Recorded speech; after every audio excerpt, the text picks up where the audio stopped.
I don't think many people are aware, neurotypical or neurodiverse are aware that what we're stim a lot, like a lot of us stim a lot. But it's really, really important for autistic people. And so my goal is I want autistic children to know, like, oh, I'm stimming. Wait, why? What is going on? What am I releasing? What am I getting out of my system? Why am I doing this? Because sometimes it can, impede your daily life, right? Sometimes people can't stop. And there's nothing wrong. You have to get it out. I'm not trying to say that, but it's like being aware of why it's happening, I think, is the crucial thing to the self-awareness and becoming, like, getting into a state of peace. I don't want to sound too like woo-woo, but I think figuring out why you're feeling the way you're feeling is crucial for everyone.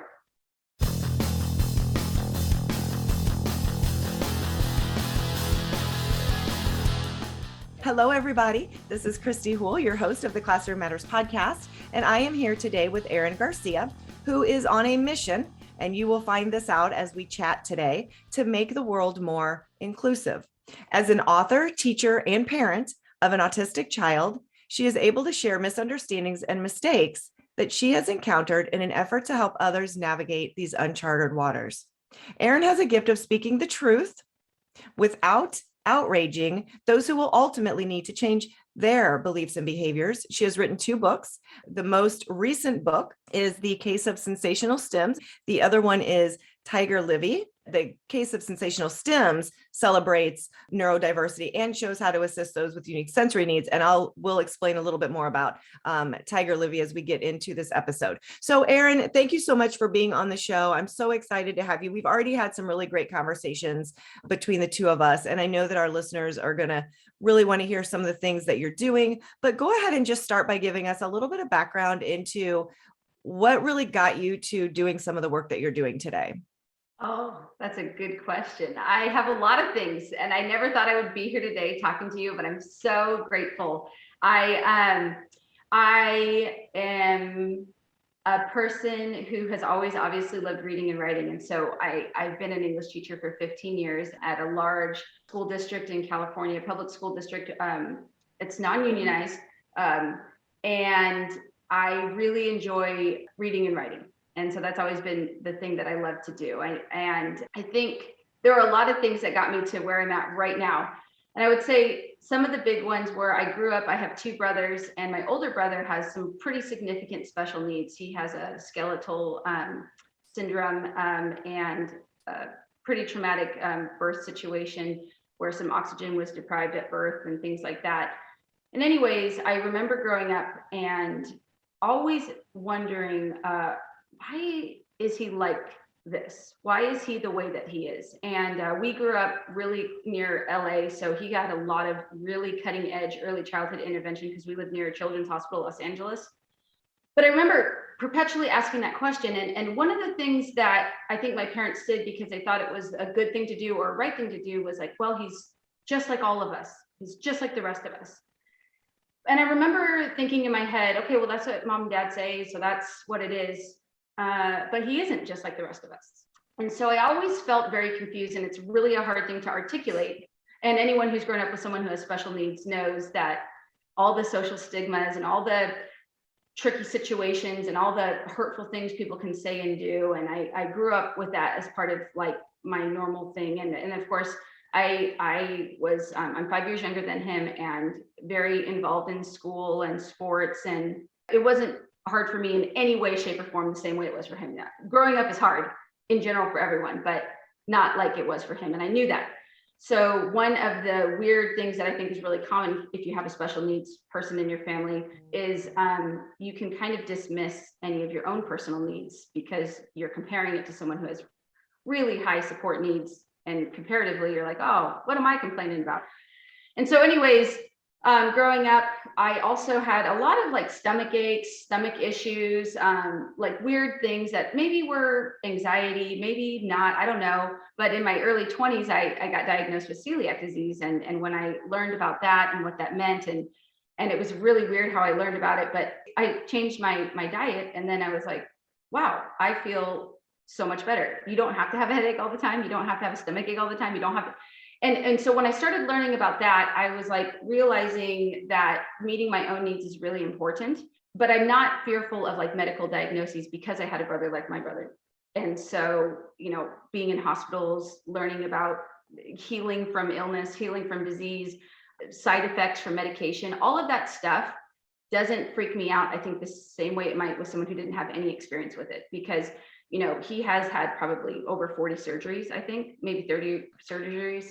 So I've been in children's hospitals a lot. Ronald McDonald House is where my family stayed when he was getting help. And so I always kind of understood like a sense of community in the medical world and how they can help and how they can unintentionally harm. And as I kind of learned about my own like needs, and later on in my mid 30s, I got diagnosed with ADHD, which I was like, wow, that would have been helpful to know like 20 years ago. Because, it's like I was always a struggle. But I started like paying attention in a different way. And so fast forward, 20 years, and my niece, who's Livy, Tiger Livey, the book, it was inspired by her because she was diagnosed with a chronic rare autoimmune disease that can be life-threatening. And so Tiger Livey is a book about healing from illness. And when I did that process, and it's a fundraiser for the foundation that is trying to find a cure for juvenile dermatomyositis, I learned a lot in that process. And it was really helpful for me to kind of work through some of my own experiences and what would have helped me had I known then things about my brother that, man, I wish someone had explained that to me as an 8-year-old, like why this is happening, why he's behaving this way. Oh, it's a side effect of medication. And if someone had maybe kind of helped me through that, I probably would have had a better relationship with my brother. Not that like it was bad, but I think misunderstanding really prevents us from creating an empathetic, inclusive world. And so obviously when you see a little kid who's sick and hospitalized, and she, a lot of the treatment looks really similar to like chemotherapy treatment. She has to get infusions once a month and things like that. And it's debilitating. And I thought, God, like so much suffering happens because of the disease, but a lot of suffering happens from just misunderstanding and not knowing what you're looking at. And a lot of good people say stuff that is so hurtful. It's so harmful. It's so, whenever you make one step forward, one well-intentioned teacher who says something that's really misinformed can set you back. And so I did that to help her, to help me, to help, their foundation. And then as I'm like going through my own life, I thought, well, let's do this for autism, because obviously you and I both know that a lot of people don't know what that means. You hear that word all the time, oh, autism, you've heard it a million times, and no one knows. A lot of people don't know really what that means. There's going to be some awkward stuff happening. That's it. They don't know why or how. So do you think that the challenges with students diagnosed as being autistic, what are some of the challenges? Because, we've both worked in the public school system. We both, I have a child that was diagnosed as autistic when he was probably going into first grade. And so I understand it. I have a child that I've lived with for 11 years and watched him grow and thrive and progress. But I've seen other parents as well struggle, and you and I were having this conversation the last time that we talked about when parents know that their child is possibly developing differently, it's like the fear sets in. And when teachers have a child in their room where they feel maybe they're not developing, the fear kind of sets in, right? And the panic starts. So talk to us a little bit about recognizing those developmental delays initially in your child or your student, and some of the challenges that, parents and teachers face when that happens. Gosh, that is such a good question. I love that so much. Okay, so I feel like there's a lot of different parts to it. So, you said that one word, the fear, right? Like, okay, this is different. This is not like something I've seen before. And so a lot of times people are fearful because the fear is, I can't help. So that was a big breakthrough for me as a parent when I realized I don't know what I'm looking at. And I this is like a really, this is obviously for me, it's 5 years, 6 years after he was diagnosed. My child was diagnosed at right on his like third birthday, but the process of getting diagnosed takes about 6-8 months, depending on your insurance and stuff.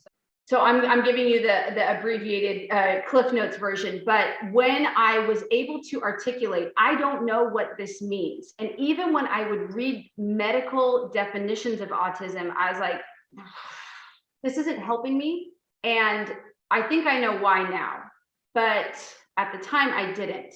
And so that's a really hard place to be, because all parents, all they want to do is help their kid. And I think you and I are in a unique position because it's like, well, I'm a teacher. I'm a trained professional. And it wasn't like I was like a brand new teacher. I was like, I've been teaching for 10 years at that point. And I have a brother with significant special needs. Like, I'm on board. Like, I don't even have like issues about, some people are very ableist. Like, some people are like, oh, you just need to tough it out. You just need to overcome it. You know, you just need to try harder. I'm not really like that. And it was still probably the hardest thing that I've ever done. And so can you imagine if we didn't have the education, if you didn't have the mindset, if you didn't have health insurance? I know exactly why autistic children are often abused, are often neglected, are often suicidal, quite frankly, because they're traumatized. And the parents aren't trying to do it. It's still like, well, then whose responsibility is it? You know, but I would say the biggest thing, if you feel like you don't understand what's happening, it's because you don't know. And the only way to overcome the fear or the anxiety or the distrust or whatever the emotion is you have to know what you're looking at. And the only way you can honestly know is you have to observe without judgment. And I don't think that that's easy to do, because a lot of new parents, right, were encouraged, like, the milestones matter. And, you know, you have to be a good parent. And you have to instill these values, and your kid needs to know how to work hard. And, you know, I don't think anyone sets out to be like a negligent parent. But what ends up happening is, like, what you have been told is the way that you raise a child. It will often not work with a neurodiverse child, even if you're like a teacher, you know. And the reason is because there's a reason why you get an autism diagnosis. It's a legit diagnosis. It's not like something you can just, you know, we're going to just cure it. We're just going to like change a couple things around, and then all of a sudden, boom, he's normal, you know, or something. And so if you don't understand the sensory things, if you don't understand the processing differences, if you don't understand the communication part of it, you can't actually help your child. But what I found in the medical community, and I'm a big fan of medicine and modern medicine, and I know Western medicine can do some things poorly, but there's a lot of really good things that happen. But if you go look at how autism is explained by a lot of medical professionals, speech professionals, it's a disorder, it's pathologized, it's a problem, it's lifelong, and it's pervasive. And I had a really wonderful friend of mine who I love and adore, and she's talking about the suspicious behavior of her 4-year-old nephew. And I go, like, in what world do we ever call 4-year-olds' behaviors suspicious? She didn't mean it to be a bad thing, but the language that we use to describe disabilities is extremely problematic. And linguistically speaking, there are a couple of minor adjustments you can make, and it would completely unwrap your understanding. And the real quick version for parents who are listening, who like, okay, well, what does that mean? I don't know. I'm not a linguist. Go listen to autistic people talk about autism. Go listen to autistic people who love themselves talk about autism, and you'll learn a whole bunch of stuff. That's what I did. And I was like, whoa, okay. So when he's running back and forth, that means that he has an unmet need. And then when we started using things like headphones, wow, he doesn't have to do that. And he's not so anxious, and he can be present in the moment with us because his sensory processing is so sensitive. Like, it was an accommodation that he needed that I simply wasn't giving him. And when you realize that, then also those accommodations, because it does look weird. He has big headphones on, like a lot of the time when we're out in public. And I know we were actually in church, and an usher said, "I'm sorry, but your son can't be wearing those headphones in here. It's like," I don't know, he said something about dress code or something. And I was like, well, sir, he needs to have them for a medical reason. And he's, oh, okay. But that kind of stuff, that's a problem, you know? And what's interesting was I actually wrote a letter to the person in charge of our church, and I haven't gotten a response back. And, you know, that breaks my heart. Well, and don't you think that we should be past that by now? Like, in my mind, right? And maybe that's because, you know, I have a son that's 11, and I've been in the education world like you. I'm like, my goodness, why are we not more educated about something that is really not that rare? Something that is really, I mean, what are the statistics? 1 in 54.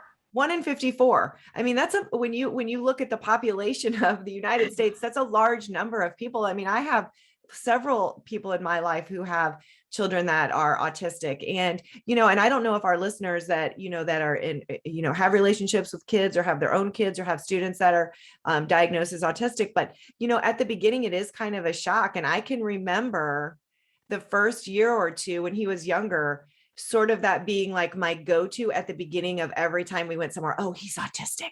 I'm Yeah. sorry, he's autistic. Like, I felt like I had to like say that so that people would be a little bit more gracious. And now, obviously I've been past that for years, where it's just, he's my son and he's wonderful and beautiful and he's perfect in every way. And I'm sorry if you don't, appreciate.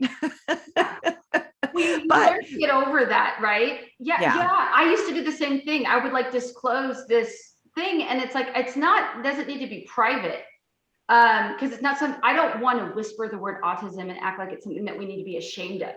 But it's also no one's business. He's just a person existing in the world. I don't need to go tell you his history for me to be able to go to church.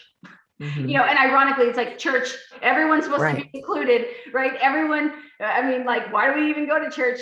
And it's because I know what that usher was doing. I'm an extremely, I don't got it all nailed down, but I'm a very understanding person, probably to a fault, but I know what he was doing. He was simply enforcing the dress code. But it's not like he's an 18-year-old who's just at church, like sitting like this with his parents, like he doesn't even want to be here. We just dragged him. He's an 8-year-old boy sitting next to his mother and father at a 4 p.m. service. And this guy has the nerve to come up and do that. And I don't fault him for it. He thinks he is helping. And because he doesn't know what he's doing. And I'm not mad about it, because when we talk about observing things without judgment, I have to be able to do that for even the people in positions of power. He doesn't know. And now I could have been extremely combative, because there were a lot of issues that I'm not even sharing about it, but he doesn't know. I can't get mad at him because he's ignorant. I have to inform him. Once he's informed and he doesn't know and is still willfully ignorant, that's a different situation where, I'll take the claws out if I need to. But you have to be profoundly patient. Raising children is hard, right? Living and existing in the world is hard. If everything is going right, if you can pay your bills, if you have good health, if you have a supportive spouse, it is still really hard, right? And then you have these little like microaggressions just hurled at you, day in and day out. And I'm not trying to act like I got all the solutions, because obviously I don't.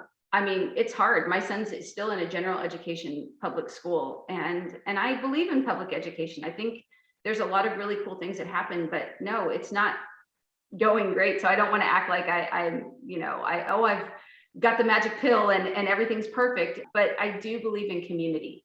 And I think that the only way that we can reconcile some of these wrongs is people have to understand, and they're never going to understand if you remove yourself from the conversation. But yeah, the conversations are hard and difficult, and really like sometimes the battles, like I'm like, this doesn't need to be a battle. Like, I just need you to listen, but that's how we reconcile it. And it's really slow and patient, but no one, I've been on the other side of those special ed meetings with an irate parent who's at her wit's end, who I can only imagine the reasons why. And to frequently be dismissed or to have your concerns not be heard, it's enraging, it's demoralizing. And so I feel like conflicted about it, because on some hands I'm like, forget it. I just want to take everything, take all my kid and just get the hell out of here, And then other times I'm like, no, I have to stay. And I don't want to fight. I just want to have a conversation until you understand. It's hard. So do you see challenges, because you talked about your son being in the general education classroom. And so do you see challenges with students who are diagnosed as being autistic, but yet may kind of quote unquote fall through the cracks of a specialized program or a one-on-one assistance because maybe they don't qualify?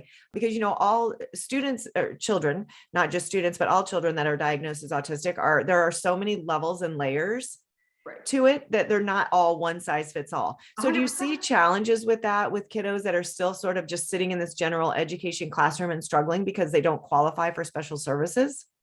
Yeah, that's a really tremendous question, because it presents differently in everyone, right? It presents differently because the autism spectrum is it's a very clear criteria, but it's a smattering of the criteria. So if there's, I forget how many things are in the DSM-5, but whatever the smattering needs to be, it's very diverse. So how autism presents in your child presents in my child differently, presents in a female differently. And that's for a lot of reasons. Socioeconomics, right? What you have access to in terms of like speech or occupational therapy, or, what are your family dynamics? I'll be real honest. Like I have an autistic student this year who proclaimed to the class when we were reading a Temple Grandin excerpt. It was a nonfiction piece. I'm autistic like Temple Grandin, but I'm not like those low functioning autistic kids. I'm different than them. I barely have it.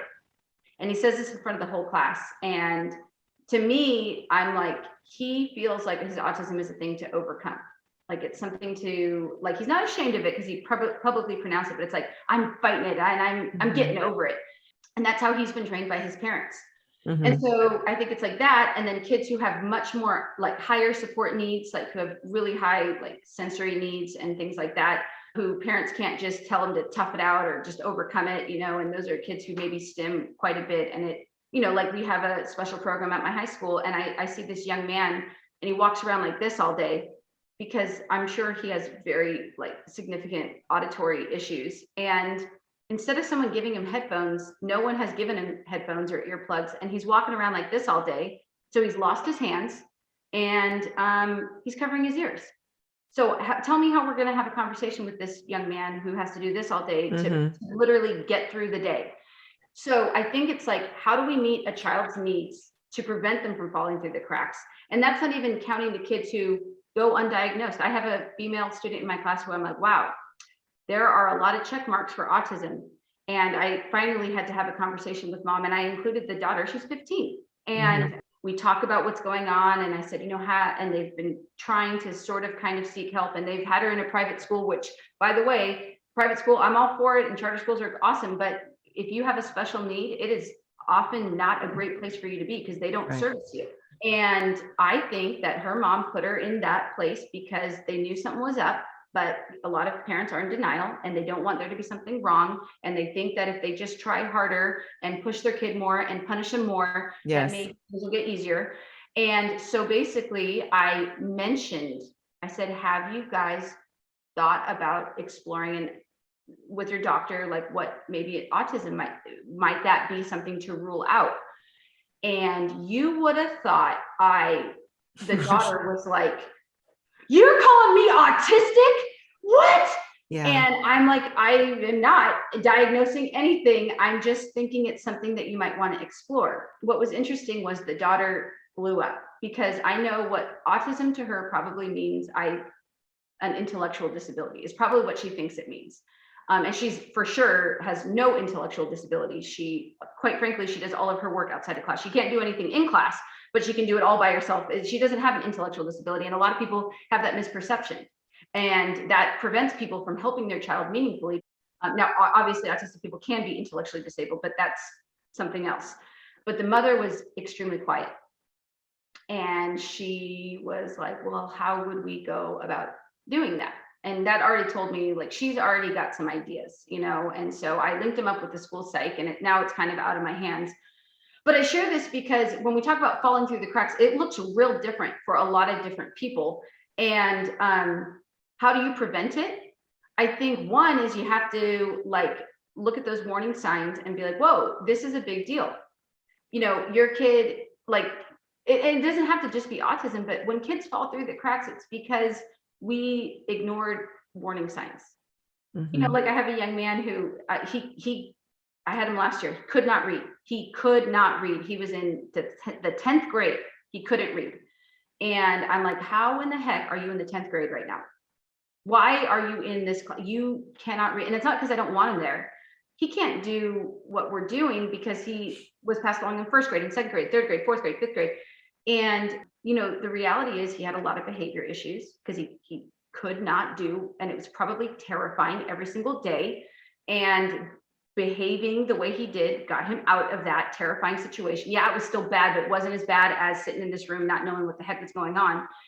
And you know what? He is in prison right now, and he's 17 years old because he did something really foolish. And I know what he's trying to do. I'm sure he self-medicates with drugs, because there were a few situations where, well, you are high right now, and we had to deal with that. But I know why he's self-medicating, because he's in a terrifying situation every single day of his life at school, and people would be like, why don't you just try harder? No. And you know what? His parents, both of them, were not high school graduates.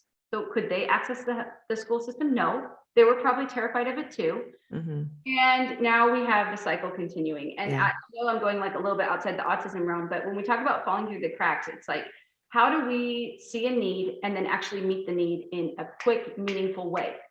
I don't know what the answer is, but I think the first step is observing without judgment. And then I think the second answer is, being clear about what resources are available as a teacher, right? Because we are in a lot of ways the first line of defense, and we're I would consider us like a support net. But I think a lot of teachers, their emphasis is on grading and the curriculum, and I have to do all these preparation things, which I understand completely, because you want to be a great teacher, but you also have to meet kids' needs. And you're not the parent, I'm not saying that, but also you have to know how to link kids up with the right resources. And to be quite frank, I don't think it's always very clear, not even to administrators sometimes, not even to teachers. And that prevents access to providing people what they need. And then they fall through the cracks. I don't think that there's any kid who's like, I don't want to do a good job. I've never met a kid who's like, I want to fail. Well, and I think that you bring up a lot of good points too, with a couple of the different stories that you told, that a lot of times people don't feel like they can just have a conversation with that child. And when I say child, I'm talking about children, from the ages of 6, 7 up to 17, because technically those are still children in the school system, or still getting an education. I know those conversations are a little bit harder to have the younger the child, but when your child gets to a certain age, I think there is a lot of fear in just having that conversation and allowing them to understand the challenges and struggles that they may be facing in a world that is not really built for, students that are autistic or children that are autistic, and that it's okay to talk to them about it. It's okay to ask them, what do you need to help you think better, feel better, not feel like you're going to, have these explosions or outbursts. So it's okay to talk to these kids and to have these, conversations with them. They do understand. And I think they do get it, but we don't give them enough credit. We don't give them enough credit. And then grown-ups, this is what they'll do. Like if a kid's like, well, I need it to go slow. Well, sorry, we can't go slower. Exactly. I sort of feel like we try to fit every child into the same little peg. And if they're not able to sit and do this work in this amount of time in this manner, then there must be something wrong with them. They can't get it. They're not going to work in this environment, instead of just trying. Well, and here's the other thing I want to bring this up too, before I forget it.